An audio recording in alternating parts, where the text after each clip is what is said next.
Hari ni Abang Bulus nak bawa hampa pi bercuti di Pulau Tioman. Sekarang kita tengah drive pi Jeti Mersing. Minyak isi dah, touch and go pun bubuh dah. Charger handphone bawa dah. Baju mandi pun bawa dah. Tak ada apa yang lupa dah kot noh. Okay guys, lah ni kita sampai dah Jeti. Duk tunggu ferry sampai nak pi Pulau Tioman. Masa sampai tadi perkena roti canai 6 biji. Mengantuk lah pula boh. Oh, lelap mata sat lah. Abang Bulus tertidur tadi. Handle terlepas ferry. Tak apalah, kita kabel besar. Kita naik kapal selam.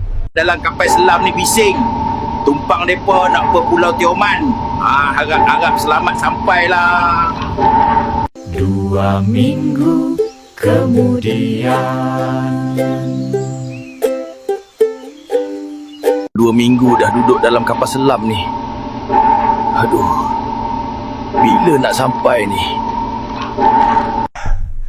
Alamak, bila pula Pulau Tioman ni ada salji? Sudah, salah stesen ni. Salah stesen ni Kapten. Saya nak pergi Tioman, bukan Antartika. Maaflah, salah jalan dah. Kita rehat sini 3 hari. Aduh, jam betul lah. Tiba-tiba boleh sampai Antartika pula. Allah.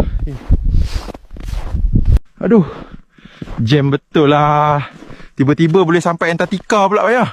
3 hari berhenti kat sini ya. Oh, nak buat apa ni ya? Alang-alang dah sampai kan.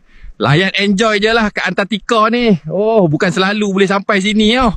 Oh, ni makanan tengah hari kita. Ikan salmon beku. Jilake betul pencipta aku ni. Dia kenakan aku sekali lagi.